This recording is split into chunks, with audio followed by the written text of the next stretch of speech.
സുബ്ഹാനല്ലാഹ്, ഞാനിതിനു മുമ്പ് അതേ കുണ്ടോട്ടിയിൽ വെച്ച് ഒരു ചോദ്യം ചോദിച്ചപ്പോ ആ ചോദ്യത്തിനൊരു മറുപടി പറഞ്ഞിരുന്നു. അതിൽ ഞാൻ ഉദ്ധരിച്ചിരുന്നു ദഹബിയുടെ ഉദ്ധരണി. ഇബ്നു തൈമിയ എന്ന് പറയുന്ന പണ്ഡിതനെ സംബന്ധിച്ച് കുറെ പുകഴ്ത്തി പറഞ്ഞൊരു മനുഷ്യനാണ് ദഹബി. ആ ഹാഫിളു ദഹബി തന്നെ പറയുകയാണ്, ഇബ്നു തൈമിയക്ക് വലിയ കിബറായിരുന്നു. അതുകൊണ്ട് അദ്ദേഹത്തിന് ഒരുപാട് എതിർപ്പുകൾ നേരിടേണ്ടി വന്നു എന്ന് പറഞ്ഞ് ഞാൻ അന്ന് വായിച്ചിട്ടുണ്ട്. പക്ഷേ ദാബുകളും ദജ്ജാലുകളുമായ കുറെ ആളുകളുണ്ടല്ലോ, അവര് അത്തരത്തിൽ പറഞ്ഞത് അവിടെ മാറ്റിവെച്ചിട്ട് അതാ പേരോട് ഇപ്പോൾ അതാ ഇബ്നു തൈമിയെ വെളുപ്പിക്കാൻ നടക്കാണ് എന്ന് പറയുന്ന ചിലരുണ്ട്. ഞാൻ പറയട്ടെ, ഞാൻ ഇബ്നു തൈമിയെ വെളുപ്പിക്കാനുമില്ല കാർപ്പിക്കാനുമില്ല, നമുക്കതിന്റെ ആവശ്യവുമില്ല. മഹാനായ ഇബ്നു ഹജർ അൽ ഹൈതമി റളിയല്ലാഹു അൻഹു, ഇമാം സുബ്കി റളിയല്ലാഹു അൻഹു, ഇമാം തഖിയുദ്ദീൻ അൽ ഹിസ്നി റളിയല്ലാഹു അൻഹു, ഇമാം ഇബ്നു ഹജർ അൽ അസ്ഖലാനി റളിയല്ലാഹു അൻഹു, അങ്ങനെ തുടങ്ങിയിട്ട് അസംഖ്യം പണ്ഡിതന്മാർ വളരെ വ്യക്തമായി അത്തരം വിഷയങ്ങൾ സംസാരിച്ചതിനാൽ നമ്മൾ സ്വന്തം വകയിൽ ഒന്നും ഒരാളെ പറ്റി പറയേണ്ടതില്ല. നമ്മുടെ ഇമാമിങ്ങളെ കിതാബ് ഉദ്ധരിച്ചാൽ മതിയെന്നാണ് ഞാൻ പറഞ്ഞതിന്റെ ആകത്തുക. അത് പറയാനും ഒരു കാരണമുണ്ട്. അതെന്തേ? അത് പറയേണ്ട സമയത്ത് അത് പറയണം. അതേ സമയത്ത് ഞാൻ വാഴക്കാട് വെച്ച് പ്രസംഗിച്ചിരുന്നു. അവിടെ പറയേണ്ടത് അവിടെ പറഞ്ഞു. അവിടെ ഒരു മൗലവി വന്നിട്ട് പറഞ്ഞു, അല്ലാഹു തആലക്ക് കയ്യും കാലും ഉണ്ട് എന്ന്. അല്ലാഹ് കസേരമേ കുത്തിരിക്കുകയാണ്. അതിനെതിരെ ഞാൻ പ്രസംഗിച്ചപ്പോൾ അയാൾ പറഞ്ഞു, ഇബ്നു തൈമി അങ്ങനെയൊക്കെ പറഞ്ഞിട്ടുണ്ട്. അപ്പൊ ഞാൻ പറഞ്ഞു, ഇബ്നു തൈമി അങ്ങനെ പറഞ്ഞു എന്ന് പറഞ്ഞുകൊണ്ട് ഞങ്ങൾ പോയി അംഗീകരിക്കണമെന്നുണ്ടോ? അങ്ങനെ പറഞ്ഞിട്ടുണ്ടെങ്കിൽ തന്നെ അത് ഞങ്ങൾ അംഗീകരിക്കണം. ഇബ്നു തൈമി ഇബ്നു ഹജർ അൽ ഹൈതമി റളിയല്ലാഹു പറഞ്ഞു, ഒന്ന് വായിച്ചു നോക്ക് ഫതാവൽ ഹദീസ്. അതുപോലെ മറ്റുള്ള കിതാബുകൾ ഒന്ന് വായിച്ചു നോക്ക്. ഒന്നും രണ്ടൊന്നല്ല, എത്ര കിതാബിലാ പറഞ്ഞു. ഇമാം സുബ്കി പറഞ്ഞ് വായിച്ചു നോക്ക്. എന്തിനധികം പറയണേ, ഇബ്നു ഹജർ അൽ അസ്ഖലാനി റളിയല്ലാഹു അൻഹു തന്നെ പറഞ്ഞ് വായിച്ചു നോക്ക്. ഞാൻ കുറെ കിതാബുകൾ അന്ന് ഉദ്ധരിച്ചു. സുഹൃത്തുക്കളെ, അത് തന്നെ ഇപ്പം പറയാനുള്ളൂ. ഇപ്പൊ പുതിയൊന്നും പറയുന്നൊന്നുമില്ല, പണ്ട പറഞ്ഞ ഇപ്പം പറയുന്നു. പക്ഷേ മഹാനായ അബ്ദുല്ലാഹി ഇബ്നു അബ്ബാസ് റളിയല്ലാഹു അൻഹുവിന്റെ അടുക്കൽ ഒരാൾ വന്നു. ചിലർക്ക് എവിടെ എന്ത് പറയണം എന്നതിനെ കുറിച്ചൊരു വിവരമില്ലാത്ത കുറച്ച് ആൾക്കാരുണ്ട്. ഓരോ സ്ഥലത്തും പറയേണ്ടത് പറയണോ? ഞാൻ ഇന്നലെ വേഗം പറഞ്ഞിട്ടുണ്ടാവും, അവിടെ ഞാൻ ചിലപ്പോൾ പള്ളീനെ പറ്റി ഒന്നും പറഞ്ഞിട്ടുണ്ടാവില്ല, കാരണം ആ പള്ളി ഉദ്ഘാടനമല്ല. അപ്പൊ ചിലപ്പോ അവിടെ പറഞ്ഞ വേറൊരു വിഷയമായിരിക്കും. അങ്ങനെ ഓരോ സ്ഥലത്തും ആവശ്യമുള്ളതല്ലേ പറയേണ്ടത്, ആവശ്യമുള്ളതുപോലെ പറയേണ്ടത്. അബ്ദുല്ലാഹി ഇബ്നു അബ്ബാസ് റളിയല്ലാഹുവിന്റെ അടുത്ത് ഒരാൾ വന്നിട്ട് ചോദിച്ചു, ഒരു മനുഷ്യനെ കൊന്നാൽ കൊന്നവന് തൗബുണ്ടോ എന്ന് ചോദിച്ചു. അബ്ദുല്ലാഹി ഇബ്നു അബ്ബാസ് റളിയല്ലാഹു തൗബില്ല എന്ന് പറഞ്ഞു. അയാൾ മടങ്ങിപ്പോയി. വേറൊരാൾ വന്നിട്ട് ചോദിച്ചു, ഒരു മനുഷ്യനെ കൊന്നവന് തൗബുണ്ടോ എന്ന് ചോദിച്ചു. ഉണ്ട് എന്ന് പറഞ്ഞു. ഇതാരാ?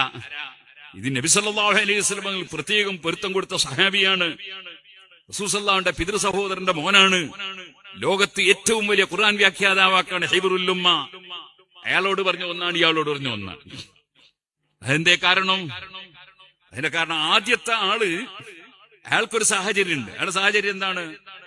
അയാള് കൊന്നാല് തോബണ്ട് എന്നാണ് മറുപടിയെങ്കിൽ ഒരാളെ കൊല്ലണമെന്ന് പ്ലാൻ ഉണ്ട്.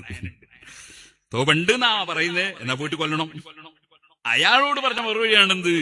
തോബില്ല. രണ്ടാമത്തെ ആൾ അങ്ങനല്ല, അയാൾ ഒരു ദുർബല നിമിഷത്തിൽ കൊന്നു പോയി. ഇപ്പൊ അയാൾക്ക് മനസ്സിൽ വലിയ ഖേദുണ്ട്, പടച്ചോൻ എന്നെ സ്വീകരിക്കോ ഇല്ലേ. അയാളോട് പറഞ്ഞ മറുപടിയാണ് തോബുണ്ട്. മറ്റാളോട് പറഞ്ഞ തോബില്ല. ഒരു പണ്ഡിതന്റെ ഉത്തരവാദിത്വം ആളുകളെ ഈമാനും അമലും രക്ഷപ്പെടുത്തുക എന്നതാണ്. സാഹചര്യത്തിനനുസരിച്ച് പറയണം എന്നതിന് ഇമാം നവവി റളിയല്ലാഹു അൻഹു ശർഹുൽ മുഹദ്ദമിന്റെ മുഖദ്ദിമയിൽ ഈ സംഭവം എടുത്തുദ്ധരിച്ചത് കാണാം. ഇതൊന്നും പഠിക്കാത്ത ചില ആളുകളുണ്ടാവും.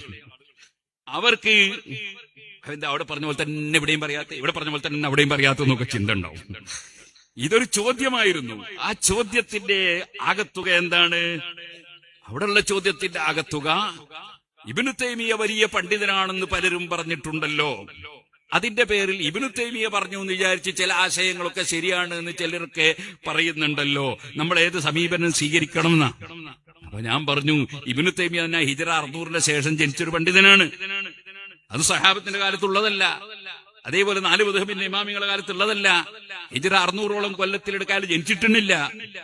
അങ്ങനത്തെ ഒരാൾ എന്തെങ്കിലും ഒരു കാര്യം പറഞ്ഞാൽ മുൻഗാമികളായ ഇമാമിങ്ങളൊക്കെ പറഞ്ഞതിനെതിരാണെങ്കിൽ അത് സ്വീകരിക്കേണ്ട യാതൊരു ബാധ്യതയും മുസ്ലിമീങ്ങൾക്കില്ല എന്ന് പറഞ്ഞിട്ട് ഞാൻ കുറെ കാര്യങ്ങൾ അവിടെ വിശദീകരിച്ചു. അവിടുത്തെ ചോദ്യത്തിനനുസരിച്ചുള്ള മറുപടി അവിടെ പറഞ്ഞു.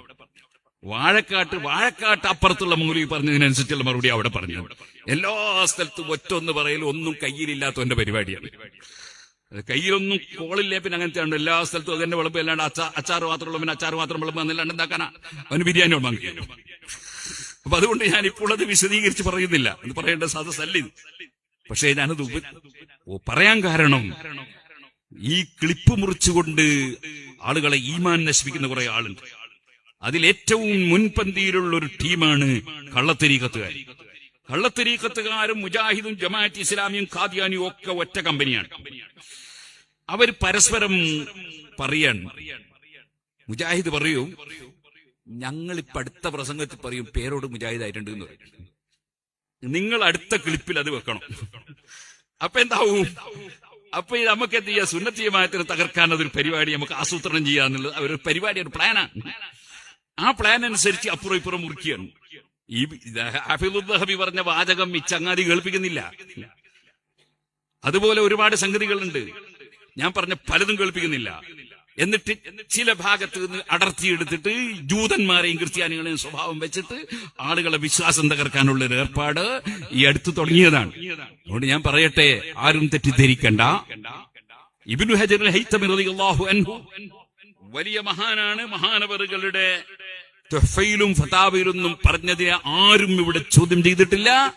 അതിന്റെ അവസാനത്തെ വരി വരെ വായിച്ചാൽ ഞാൻ പറഞ്ഞത് അതിലൊക്കെ കാണാൻ കഴിയും. പറഞ്ഞൊക്കെ കാണാൻ കഴിയും. അവസാനത്തെ വരി അടക്കം വായിക്കണമെന്ന് മാത്രം.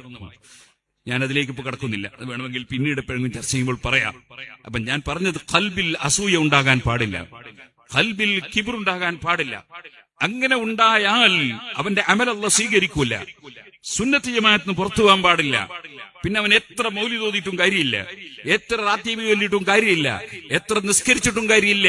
നബി തങ്ങളാ പറഞ്ഞത്, മൻ അഹ്ദസ, വല്ലവനും സുന്നത്ത് ജമാഅത്ത് വിട്ടാൽ, ഔ ആവാ മുഹ്ദിസൻ, അല്ലെങ്കിൽ ഒരു സുന്നത്ത് ജമാഅത്തിന്റെ വിരോധിയെ വല്ലവനും കൂട്ടിപ്പിടിച്ചാൽ, ഒരു ബിദ്അത്തുകാരനെ പുത്തൻവാദിയെ വല്ലവനും കൂട്ടിപ്പിടിച്ചാൽ, അതേ അല്ലാഹുവിന്റെ റസൂൽ സല്ലല്ലാഹു അലൈഹി വസല്ലം പറയാണ്, ഫഅലൈഹി ലഅനത്തുല്ലാഹി വൽ മലായികത്തി വന്നാസി അജ്മഈൻ.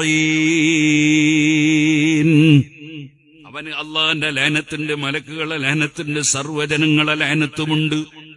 ലാ യഖ്ബലുല്ലാഹു മിൻഹു സർഫൻ വലാ അദലാ. അവന്റെ ഒരു ഫർളും സുന്നത്തും അല്ലാഹ് ഖബൂൽ ചെയ്യൂല. സുന്നത്ത് ജമാഅത്ത് മുറുകെ പിടിച്ച് ജീവിച്ചാലേ നിസ്കാരം സ്വീകരിക്കുള്ളൂ, നോമ്പ് സ്വീകരിക്കുള്ളൂ, സദക്ക സ്വീകരിക്കുള്ളൂ, ഖുർആനോത്ത് സ്വീകരിക്കുള്ളൂ. മൗലിദും റാത്തീബും സദക്കയും ഒന്നും സ്വീകരിക്കൂല. സുന്നത്ത് ജമാഅത്ത് വിട്ടാ സ്വീകരിക്കൂല. അതാണ് നബിതങ്ങളും പഠിപ്പിച്ചത്. ഹത്താ യർതദിഅ ലാ യഖ്ബലുല്ലാഹു അമലൽ മുബ്തദിഇ. പുത്തൻവാദിയുടെ അമല് അല്ലാഹ് സ്വീകരിക്കൂല. ഹത്താ യർതദിഅ, അവൻ തിരിച്ചു വരുന്നത് വരെ. അപ്പൊ നമ്മൾ ഏറ്റവും ശ്രദ്ധിക്കേണ്ടത്, നമ്മൾ സുന്നത്ത് ജമാഅത്ത് മുറുകെ പിടിച്ച് ജീവിക്കണം. ഇല്ലെങ്കിൽ പള്ളി ഉണ്ടാക്കിയിട്ട് കാര്യം ഉണ്ടാവില്ല, നിസ്കരിച്ചിട്ട് കാര്യം ഉണ്ടാവില്ല. ഉറച്ച സുന്നിയായി ജീവിക്കണം. ഈ സുന്നത്ത് ജമാഅത്തിന്റെ അഖീദ പഠിപ്പിക്കുന്ന സർവ്വ ഇമാമിങ്ങളെയും സുന്നിയല്ലെന്ന് പറഞ്ഞ് തെറ്റിദ്ധരിപ്പിക്കാൻ സുന്നത്ത് ജമാഅത്തിന്റെ വിരോധികൾ ശ്രമിച്ചിട്ടുണ്ട്. അതായിരുന്നു ഇമാം ശാഫിഈ റളിയല്ലാഹു അൻഹു അഹ്ലു ബൈത്തിന്റെ ബഹുമാനം പറഞ്ഞപ്പോ, അതാ ഇമാം ശാഫിഈ റാഫിളിയാണെന്ന് പറഞ്ഞു. റാഫിളി എന്ന് പറഞ്ഞാൽ ഷിയത്തിന്റെ ഷിയാക്കളെ കൂട്ടത്തിൽ കടുത്ത ഷിയാക്കളാണ്. അങ്ങനത്തെ ഒരാളാണ് ഇമാം ഷാഫി എന്ന് പറഞ്ഞു. അപ്പോഴാണ് ഷാഫി ഇമാം ചൊല്ലിയത്, അതേ ഇൻകാന റഫ്ദുൻ ഹുബ്ബു അലി മുഹമ്മദി ഫല്യസ്ഹദി ത്ഖലാനി അന്നി റാഫിളി.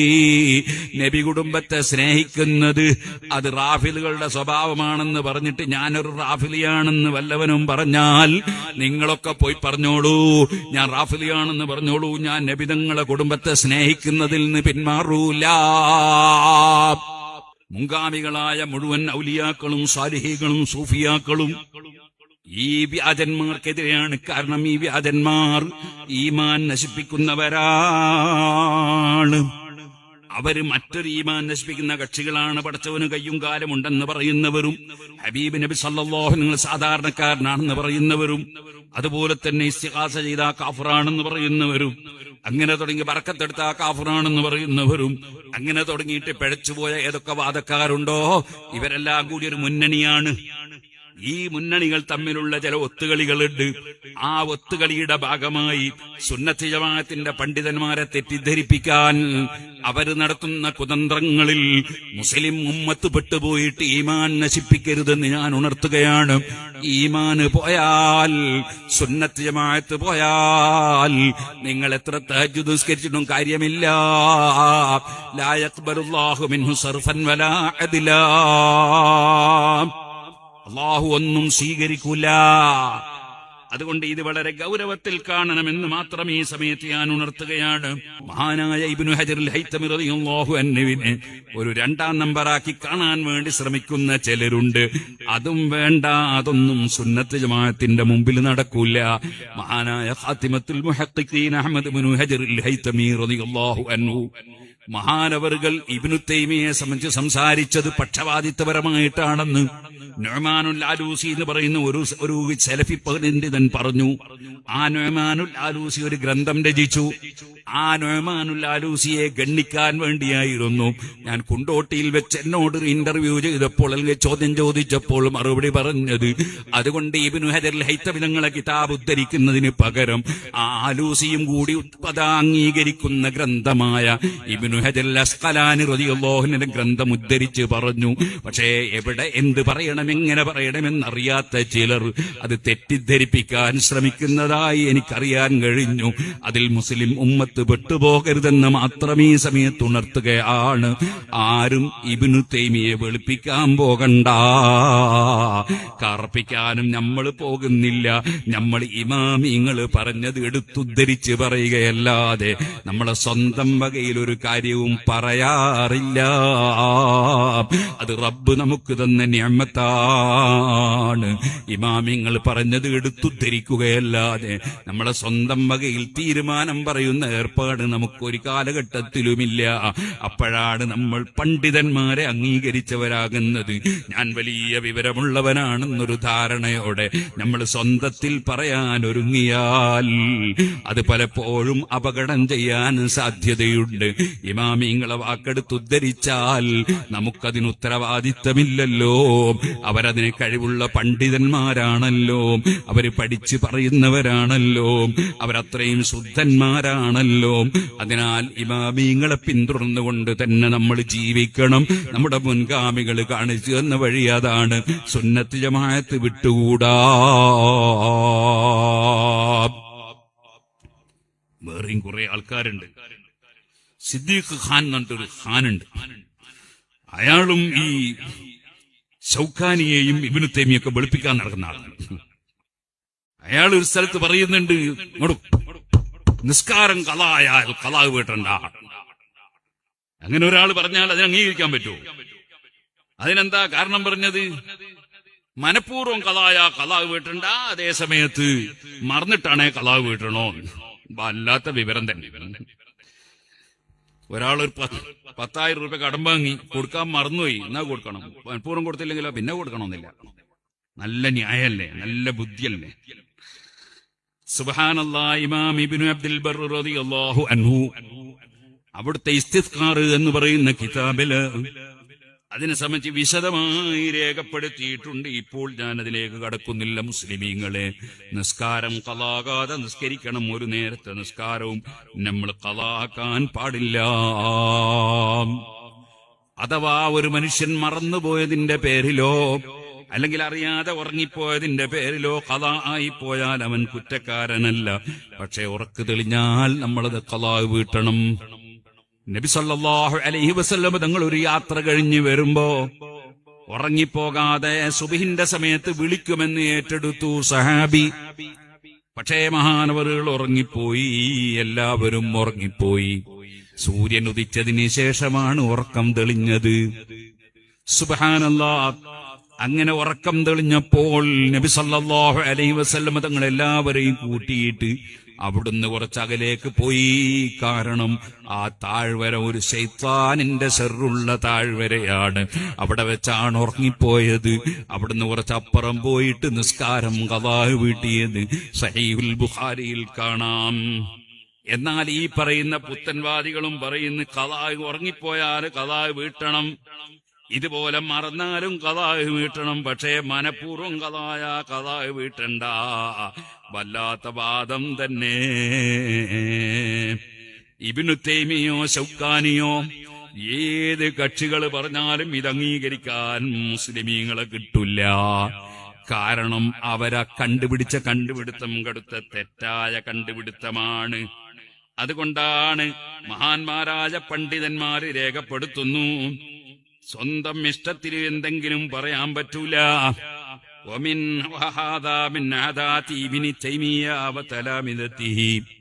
ഇബ്നു തൈമിയും ശിഷ്യന്മാർക്കും ഒരു പതിവുണ്ട്. അവർക്ക് പറ്റിയതുപോലെ ഓരോ കാര്യങ്ങൾ പറയുന്ന ഒരു പതിവുണ്ട്. ഇമാമിങ്ങൾ പറയാണ്, അതിലൊന്നും നമുക്ക് പെട്ടുപോകാൻ പറ്റൂല. എന്തേ വാദിച്ചത്? നബി സല്ലല്ലാഹു അലൈഹി വസല്ലം തങ്ങൾ ഒരു ഹദീസിൽ പറഞ്ഞു. എന്താണ് നബി തങ്ങൾ പറഞ്ഞത്? ആരെങ്കിലും ഉറങ്ങിപ്പോയാൽ മന്നാമ അൻ സലാത്തിൻ ഔ നസിയഹാ, വല്ലവനും ഒരു നിസ്കാരം മറന്നു പോവുകയോ ഉറങ്ങിപ്പോവുകയോ ചെയ്താൽ ഫല്യുസല്ലിഹാ ഇദാ ദകറഹാ, ഓർമ്മ വന്നാൽ അവൻ നിസ്കരിക്കണം. ഉറക്ക് തെളിഞ്ഞാൽ നിസ്കരിക്കണം, ഓർമ്മ വന്നാൽ നിസ്കരിക്കണം. ഈ ഹദീസ് എടുത്തിട്ട് പറയാണ് ഈ കക്ഷികള്, അള്ളാന്റെ റസൂല് പറഞ്ഞ ഉറങ്ങിപ്പോയാ നിസ്കരിക്കണം, മറന്നുപോയാൽ നിസ്കരിക്കണോന്നല്ലേ, മനഃപൂർവ്വമായാ നിസ്കരിക്കണോന്ന് പറഞ്ഞിട്ടില്ലാലോ. സുബ്ഹാനല്ലാഹ്, ഏത് മനുഷ്യനാ തിരിയാത്ത്? ഇമാം ഇബ്നു അബ്ദുൽ ബർ റളിയല്ലാഹു അൻഹു പറയാണ്, നബിതങ്ങൾ അങ്ങനെ പറയാൻ ഒരു കാരണമുണ്ട്. എന്താ കാരണം? ഉറങ്ങിയാൽ കുറ്റക്കാരനല്ലല്ലോ, മറന്നാലും കുറ്റക്കാരനല്ലല്ലോ. കുറ്റക്കാരനല്ലാത്തതുകൊണ്ട് പിന്നെ ഖളാ വീട്ടണ്ടെന്നൊരു തോന്നല് വരാൻ സാധ്യതയുണ്ട്. അതുകൊണ്ടാണ് അതിനെ സംബന്ധിച്ച് നബിതങ്ങൾ പറഞ്ഞത്. മറ്റേ മനഃപൂർവ്വമാണ് പിന്നെ ഖളാ വീട്ടണോ, ആർക്കും ഒരു സംശയം ഉണ്ടാവുമോ? പക്ഷേ ഞാൻ ചോദിക്കുന്നു, ഈ പക്ഷത്ത് നിന്ന് സംസാരിക്കുന്ന കക്ഷികളോട് പണ്ഡിതന്മാര് ചോദിച്ച ചോദ്യം, അള്ളാന്റെ റസൂൽ ഒരു ഹദീസിൽ പറഞ്ഞു, ലാ യബൂലന്ന അഹദുക്കും ഫിൽ മാഇ ദാഇമി സുമ്മ യഗ്തസിലു മിൻഹു, കെട്ടി നിൽക്കുന്ന വെള്ളത്തിൽ നിങ്ങൾ ആരും മൂത്രമൊഴിക്കരുത്, പിന്നെ അതിൽ നിന്നെടുത്ത് കുളിക്കുകയും ചെയ്യരുത്. ഈ ഹദീസ് എടുത്തിട്ട് ഒരു വിവരമില്ലാത്തവൻ പറയാണ്, എന്താ നബി തങ്ങൾ പറഞ്ഞത്? കെട്ടി നിൽക്കുന്ന വെള്ളത്തിൽ മൂത്രമൊഴിച്ചിട്ട് അതിൽ നിന്ന് കുളിക്കരുത് എന്നല്ലേ പറഞ്ഞത്? ആ, എന്നാ പിന്നെ അതിൽ കാട്ടിച്ച കുഴപ്പമൊന്നുമില്ലല്ലോ. കാരണം മൂത്രമൊഴിച്ചിട്ട് അതിൽ നിന്ന് കുളിക്കരുത് എന്നല്ലേ പറഞ്ഞിട്ടുള്ളൂ. കാട്ടിച്ചാലും ഇന്ന് റസൂൽ പറഞ്ഞിട്ടില്ലല്ലോ. അതുകൊണ്ട് കാട്ടിച്ച കുഴപ്പമില്ല എന്നൊരു കണ്ടുപിടിച്ചാൽ അവന്റെ ബുദ്ധി എങ്ങനെ ഉണ്ടാവും? ഇതേപോലെ അവൻ മൂത്രിച്ചിട്ട് അവൻ അത് എടുത്ത് കുളിക്കരുന്നല്ലേ, വേറൊരുത്ത മൂത്രിച്ചാൽ കുഴപ്പമില്ലല്ലോ. ഇങ്ങനെയൊക്കെയുള്ള കണ്ടുപിടിച്ചവരാണ് നിസ്കാരം ഖളായാൽ, മനഃപൂർവ്വം ഖളായാൽ ഖളാ വീട്ടണ്ടെന്ന് പറഞ്ഞവർ. വിവരമില്ലാത്തവർ അത്തരം വിവരക്കേടുകൾ പറഞ്ഞിട്ട് അതിനെ പണ്ഡിതന്മാര് ചോദ്യം ചെയ്യുമ്പോ, വ്യക്തമായ തെളിവ് വെച്ച് ചോദ്യം ചെയ്യുമ്പോ, അവരെ ജനങ്ങൾക്കിടയിൽ ഇൻസൾട്ടാക്കാൻ എന്തുണ്ട് പരിപാടി നോക്കി നടക്കുകയാണ് എല്ലാ പുത്തൻവാദികളും. അതിലാരും പെട്ടുപോകരുത്. പുത്തൻവാദികളേറെ ബഹുമാനിക്കുന്ന പണ്ഡിതനാണ് ഇബ്നു തൈമിയ്യ. അദ്ദേഹമടക്കം ഹദീസ് എടുത്തു പറയുന്നുണ്ട്, സ്ത്രീകൾക്ക് വീടാണ് ഖൈറ് എന്ന്. മാത്രമല്ല, ആ ഹദീസ് അബൂദാവൂദ് റളിയല്ലാഹു അൻഹു റിപ്പോർട്ടിന്റെ ഹദീസിലാണ് വബുയൂതുഹുന്ന ഖൈറുൽ ലഹുന്ന എന്ന് പറഞ്ഞതെങ്കിൽ ഇബ്നു തൈമിയ്യക്ക് അവിടെ അബദ്ധം പറ്റിയിട്ടുണ്ട്. അയാൾ മുത്തഫഖുൻ അലൈഹി എന്നാണ് ആ ഹദീസിനെ സംബന്ധിച്ച് പറഞ്ഞത്. ആ ഹദീസ് ബുഖാരി മുസ്ലിം റിപ്പോർട്ടിന്റെ ഹദീസ് അല്ല. പിന്നെ മുത്തഫഖുൻ അലൈഹി എന്നതിന് ആർക്കും വലിയ തർക്കമില്ല എന്നാണ് അയാൾ ഉദ്ദേശിച്ചെങ്കിൽ കുഴപ്പമില്ല. ഇബ്നു തൈമിയ്യ വലിയ പണ്ഡിതനാണ് എന്ന് പറയുമ്പോഴേക്ക് അയാൾ പറഞ്ഞു, ഒക്കെ അങ്ങനെ അണ്ണാക്ക് തൊടാതെ വിഴുങ്ങാനൊന്നും സുന്നത്തി ജമാഅത്തിന്റെ പണ്ഡിതന്മാർ കിട്ടൂല. ഒരാൾക്ക് വിവരമുണ്ട് വിചാരിച്ചു, അയാൾ വിവരമുള്ളതുകൊണ്ട് കുറെ നല്ല കാര്യം പറഞ്ഞിട്ടുണ്ട്. മരിച്ചാൽ മരിച്ച വീട്ടിൽ വെച്ച് ഖുർആൻ ഓതലുണ്ട് നമ്മളെ നാട്ടില്, മരിച്ച മയ്യത്തിനെടുക്ക ഖുർആൻ ഓതലുണ്ട് നമ്മളെ നാട്ടില്. അത് പണ്ടേ നടക്കുന്നതാണ്. ഇബ്നു ഹജർ അസ്ഖലാനി റളിയല്ലാഹു അൻഹു വഫാത്തായപ്പോ എത്ര ഖത്മാണ് ഖുർആൻ ഓതിയത്? 20ാമത്തെ ദിവസം എത്ര സംഖ്യയാണ് അവിടുത്തെ ഖബറിന്റെ അടുക്കുന്ന സംഭാവന കൊടുത്തത്? അതേപോലെ ഓരോ ഇമാമിങ്ങളും മരിക്കുമ്പോ എത്ര ഖത്മുകളാണ് ഓതി തീർത്തത്? ഓ സുഹൃത്തുക്കളെ, ഇമാം മഹല്ലി റളിയല്ലാഹു അൻഹുവിന്റെ ഉസ്താദാണ് ഇബ്നു ഹജർ അസ്ഖലാനി. ആ മഹല്ലി ഇമാമിനെ കുറിച്ച് ഇബ്നു ഹജർ ഹൈതമി പറയല് ശാരിഹുൽ മുഹഖഖ് എന്നാണ്. ആ മഹല്ലി ഇമാം സ്വന്തം ഉസ്താദിന്റെ വഫാത്ത് നടന്നപ്പോ കുറെ ആളുകളെ കൂട്ടിയിട്ട് ഖത്മുകൾ ധാരാളം ഓതി തീർത്തു. ഇമാം സഹാബി രേഖപ്പെടുത്തിയത് കാണാം. കാരണം ഇബ്നു ഹജർ അസ്ഖലാനി റളിയല്ലാഹു അൻഹുവിനെയും ആരും ഇകഴ്ത്തി പറയണ്ട. ആ ഇമാം ഇബ്നു ഹജർ അസ്ഖലാനി ഇബ്നു ഹജർ ഹൈതമി തങ്ങളെ ഉസ്താദിന്റെ ഉസ്താദാണ്. സുഹൃത്തുക്കളെ, മഹാപണ്ഡിതനാണ്. അവരാരെയും ആരും മികഴ്ത്തി പറയണ്ട. എല്ലാവരും മഹാന്മാരാണ്. എന്നാൽ ഇബ്നു തൈമിയ തന്നെ അവിടുത്തെ ഫതാവയിൽ പറയുന്നുണ്ട്, ഒരു സ്ഥലത്ത് തന്റെ ഫതാവയിൽ പറയുന്നുണ്ട്, അതാ ആരെങ്കിലും മയ്യിത്തിന്റെ പേരിൽ സദഖ ചെയ്താൽ ലിമൻ യഖറഉൽ ഖുർആന വഗൈരിഹിം, മയ്യിത്തിന്റെ പേരിൽ ഖുർആൻ ഓതുന്നവരും ഓതാത്തവരും അങ്ങനത്തെ ആളുകളുടെ പേരിൽ മൻ തസദ്ദഖ അലൽ മയ്യിത്തി അനിൽ മയ്യിത്തി, മയ്യിത്തിന്റെ പേരിൽ വല്ലവനും ധർമ്മം ചെയ്താൽ അതേ യൻഫഉഹു ദാലിക ബിത്തിഫാഖിൽ മുസ്ലിമീൻ, ഒരൊറ്റ മുസ്ലിമിനും തർക്കമില്ല, മയ്യിത്തിന് അതുകൊണ്ട് ഉപകാരം കിട്ടും. ഈ പറഞ്ഞ അതാ ശരി പറഞ്ഞു ഇബ്നു തൈമിയ അവിടെ. അത് സ്വീകരിക്കാൻ പുത്തൻവാദികൾ മരിച്ച മയ്യത്തിന്റെ പേരിൽ ഭക്ഷണം കൊടുക്കുമ്പോൾ അവര് തടയും, സദഖ ചെയ്യുമ്പോൾ അവര് തടയും. അവിടെ ഇബ്നു തൈമിയ പറഞ്ഞ ശരിയൊന്നും അവര് സ്വീകരിക്കൂല, തെറ്റ് മാത്രം സ്വീകരിക്കുന്ന ഒരു കൂട്ടരായി പോയി. ആ സലഫികളുടെ ഗതികേട് പറയണോ? ഇപ്പോൾ ഞാനതിലേക്ക് കടന്ന് സംസാരിക്കുകയല്ല. അതുകൊണ്ട് അഹ്ലുസുന്നത്തി വൽ ജമാഅത്തിന്റെ മുൻകാല പണ്ഡിതന്മാർ നമുക്ക് കാണിച്ചു തന്ന വഴിയുണ്ടല്ലോ. ഇമാം സുയൂത്തി തങ്ങൾ രേഖപ്പെടുത്തിയതുപോലെ കാനോ യസ്തഹിബ്ബൂന യുത്അമാനിൽ മയ്യിത്ത് 7 അയ്യാം, 7 ദിവസം മരിച്ച മയ്യിത്തിന്റെ പേരിൽ മഹാന്മാരായ സഹാബത്ത് ഭക്ഷണം കൊടുത്തിരുന്നു. അത് സുന്നത്താണെന്നവർ മനസ്സിലാക്കുകയും ചെയ്തിരുന്നു. അതൊന്നും തന്നെ പുത്തൻവാദികളെ വാക്ക് കേട്ട് മുസ്ലിമീങ്ങൾ കൈയൊഴിക്കരുതേ. മരിച്ചവർക്ക് കിട്ടേണ്ടുന്ന ആനുകൂല്യങ്ങൾ നഷ്ടപ്പെടുത്തരുതേ. ഇപ്പോൾ ക്ലിപ്പിന്റെ കാലമാണ്. ഈ അടുത്തൊരു മുസ്ലിയാരെ ക്ലിപ്പ് കേട്ടു ഞാൻ. അദ്ദേഹം മയ്യിത്തിന്റെ കൂടെ ദിക്റും ചൊല്ലി പോകുമ്പോൾ ഒരൽപ്പം ശബ്ദമായി പോകുന്നതിന് വല്ലാണ്ട് ബേജാറാവുകയാണ്. അങ്ങനെ ബേജാറൊന്നും ആകണ്ട. മഹാനായ ഇമാം ബുജൈരിമി പറഞ്ഞത് എന്താണ്? ഉറക്ക ദിക്റ് ചൊല്ലി മയ്യിത്ത് കൊണ്ടുപോവുക എന്നത് പതിവായ നാട്ടിൽ അത് കൈയൊഴിച്ചാൽ മയ്യിത്തിനെ നിസ്സാരപ്പെടുത്തലാണ്. അതുകൊണ്ട് വലൗ ഖീല ബിവുജൂബിഹി ലം യബുദ്, ഉറക്ക തന്നെ ദിക്റ് ചൊല്ലി കൊണ്ടുപോകൽ അത് നിർബന്ധമാണെന്ന് പറഞ്ഞാൽ തന്നെ അത് വിദൂരമല്ല. കാരണം ദിക്റ് ചൊല്ലാതെ മയ്യിത്ത് കൊണ്ടുപോകുന്നത് മയ്യിത്തിനെ നിസ്സാരപ്പെടുത്തലാണ്. അങ്ങനെയൊക്കെ ഇമാമികൾ പറഞ്ഞിട്ടുണ്ട്. അതുകൊണ്ട് കിതാബിന്റെ ഒരു തല നോക്കിയിട്ട് മറ്റേ തല നോക്കാതെ ആരും അതാ ഞാനും സുന്നിയാണെന്ന് പറഞ്ഞ് മതം പറയാൻ ഒരുങ്ങരുത്. നന്നായി പഠിച്ചിട്ടേ പറയാവൂ. പറഞ്ഞിട്ട് കുളത്തിലാക്കരുത്. നിസ്കാരം ഖളാ ഉള്ളവരവര് ഖളാ വീട്ടണം. പക്ഷേ നോമ്പിനെ കുറിച്ച് പറയുമ്പോ അല്ലാഹു തആല ആരെങ്കിലും യാത്രയിലോ അല്ലെങ്കിൽ രോഗത്തിലോ ആണെങ്കിൽ ഫഇദ്ദത്തും മിൻ അയ്യാമിൻ ഉഖർ, മറ്റൊരു സമയത്ത് നോമ്പെടുത്തോട്ടെ എന്ന് പറഞ്ഞിട്ടുണ്ട്. അതിനർത്ഥം നോമ്പ് മനഃപൂർവ്വം ഖളാക്കിയാൽ അവൻ പിന്നെ നോൽക്കേണ്ടതില്ല എന്നല്ലല്ലോ. അതുപോലെ ഖളാ ആയിപ്പോയ നിസ്കാരം അത് മനഃപൂർവ്വം ഖളാ ആയാലും അല്ലാതെ ഖളാ ആയാലും മുഴുവൻ നിസ്കാരവും ഖളാ വീട്ടിയേ പറ്റൂ. അവനവന്റെ ജീവിതത്തിൽ അത്യാവശ്യമായ സമയം കഴിച്ച് ബാക്കിയുള്ളതൊക്കെ ഖളാ ആയ നിസ്കാരം ഖളാ വീട്ടാൻ വേണ്ടി ഉപയോഗപ്പെടുത്തണമെന്നാണല്ലോ ഇബ്നു ഹജറുൽ ഹൈതമി റളിയല്ലാഹു അൻഹു പറഞ്ഞത്. മനഃപൂർവ്വം ഖളായാൽ ഖളാ വീട്ടേണ്ടതില്ലെന്നാണല്ലോ ഇബ്നു തൈമിയ പറഞ്ഞത്. ഇബ്നു തൈമിയ പറഞ്ഞ ആ വാക്കിനെ 4 മദ്ഹബിന്റെ ഇമാമിങ്ങളും വലിച്ചെറിഞ്ഞതാണ്. അത് മുസ്ലിമീങ്ങൾക്ക് ബാധകമല്ല.